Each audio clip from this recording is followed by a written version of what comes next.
everyone, my name is Cheryl. Welcome to my Happy Handcraft Studio. Well, it's been a month since I was here last, and it has been a very busy month. I have many things to share with you today. So I'm going to start with my cross-stitch projects. At the very beginning of April, I went to a small stitching retreat in Calgary. And I'll show you the stitching I started there and the stitching I've been working on over the month. I also have a quilting project to show, and I have photos and stash from the Ujamagramma Fabric and Yarn sale. It's been a great month. It's been a busy month, and I'm happy to be getting back to my routine of stitching, sewing, reading. Stitching, sewing, reading. I really like that routine. So I'm happy to share with you all of the adventures that I got up to in the month. And there were some firsts for me, that's for sure. All right, so cross stitch. I went to a retreat in Calgary, put on by Embroidery Marketplace, and it was my birthday, so I had 2 birthday starts at this retreat. Now, the first one that I started was a 324, and this is by Arlene Cohen, works by ABC. It's on a 32 count white Jobelan, and I'm using the called for DMC colors, all 324 of them. So I have a really good stash of DMC colors, but I am still having to go and pick up 3 or 4 or 5 each time I start a new band. So that's fine. By the time this is all over, I'll have all 324 colors of DMC. So, the next thing that I started for my birthday was this pattern, Be Joyful in Hope. It's a dimensions kit. Love the colors, love the bouquet. I hate the fabric. I saw Judy yesterday at stitching at the library. Judy is City Stitcher, and I gave her permission to hit me in the head if I ever use the Aida that comes in a dimensions kit again. It's just really uncomfortable to work with, and I took it out today to take a look at it, and I've decided that since I just have this much of a start, I'm going to get different fabric. I'm going to find a navy or a dark blue in an even weave and enjoy the process. I don't have that much invested in it. I'm going to practice what I want, the way I want to stitch in the future. So this will just be put aside, and I'll be on the search for a navy or a dark blue even weave, and then I'll be happy to take it out. There's nothing like having a project that you hate to even think about doing.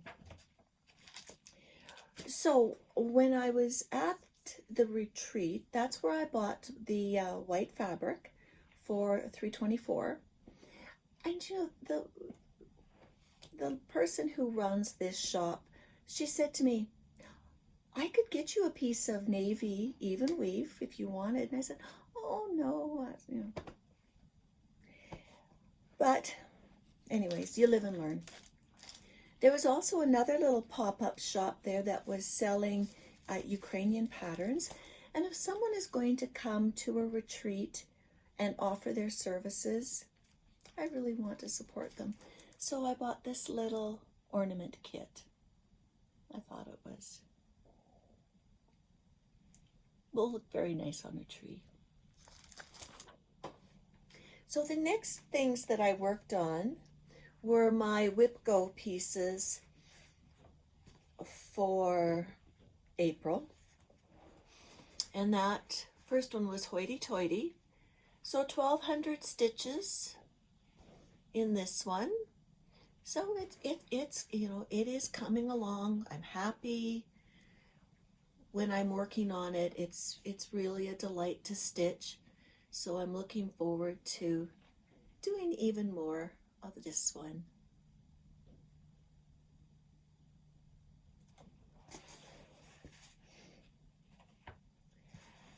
And I've also been working on my 52-week bookshelf. I'm sorry, I don't have the card for this. So I think I have about 20 books on there so far.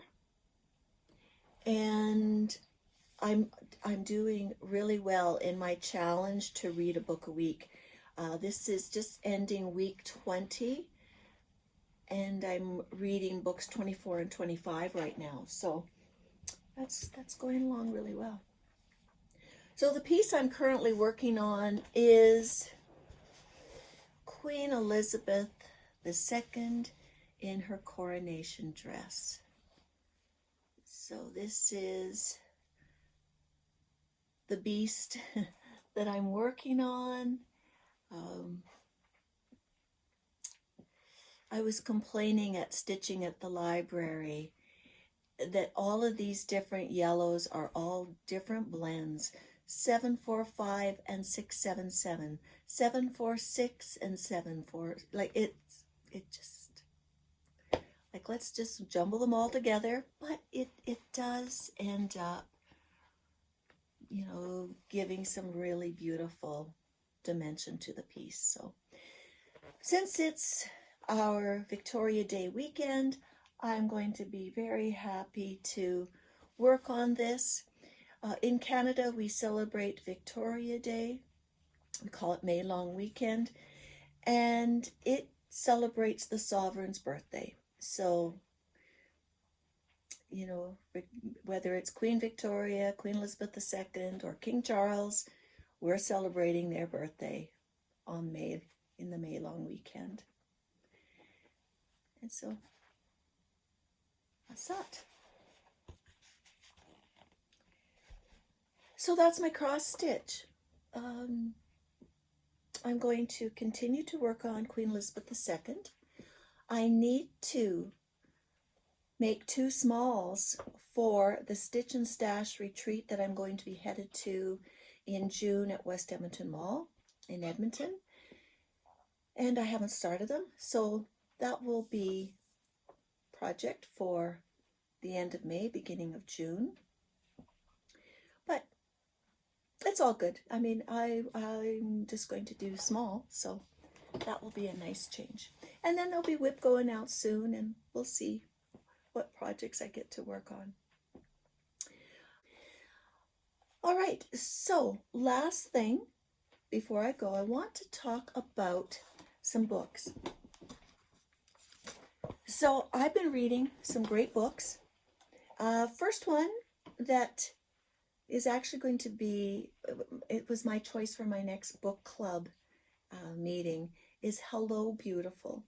Hello Beautiful is by Anna Napolitano, and it is about a family of sisters and a man that comes into their life. So William grew up in a home where his older sister died the day he was born, and his parents could barely look at him, let alone love him.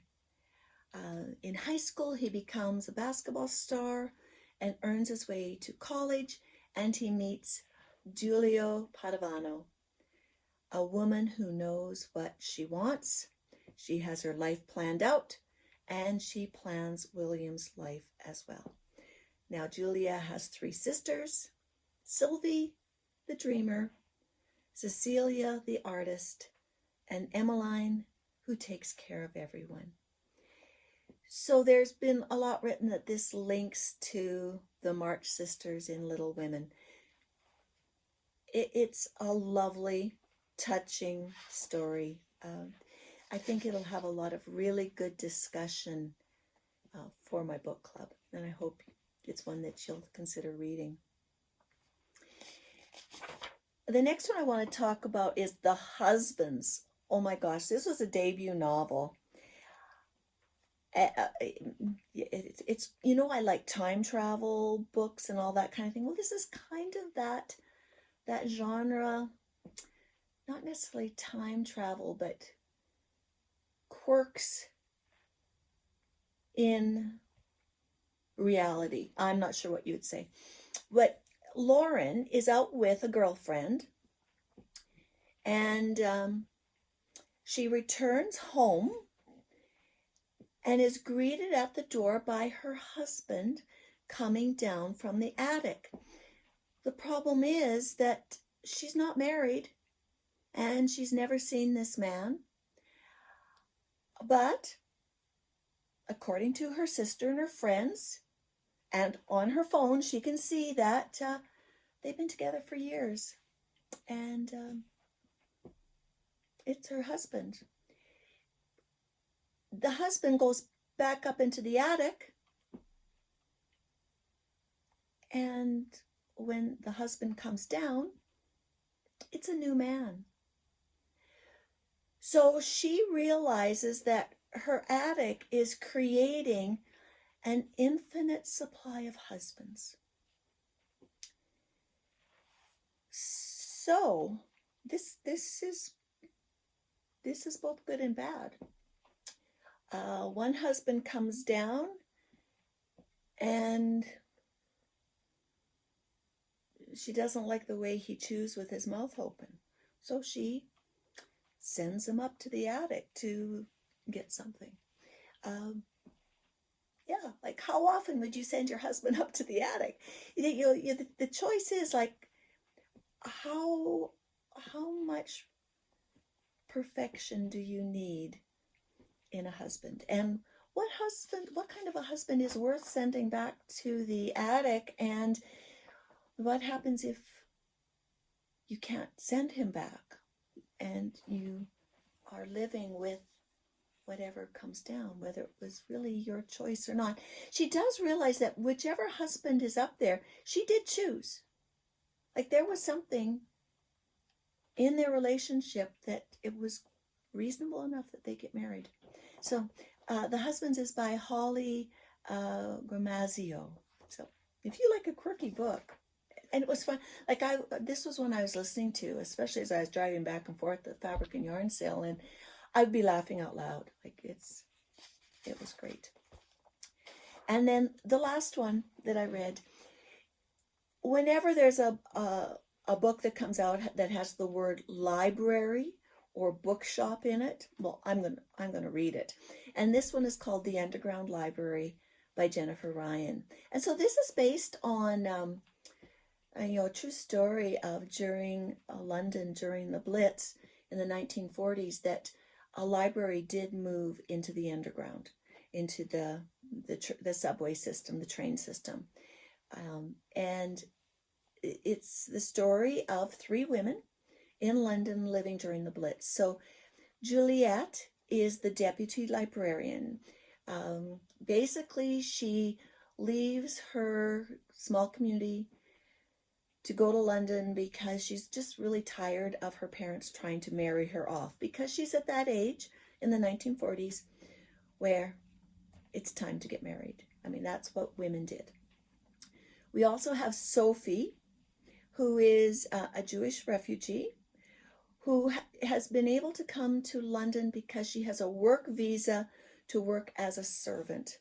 And she comes into a home with a terrible master, and we hear about her struggles. And then there's Katie. Katie is a local girl. Her fiance is off fighting, and she has to deal with a lot of social conventions. It's a page turner, It's a romance, it's historical fiction.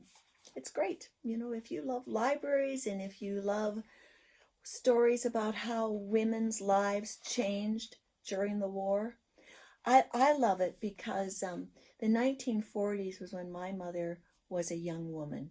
And when I hear what the lives were like for these women, I can kind of imagine what my mother's life was like at the same time. All right.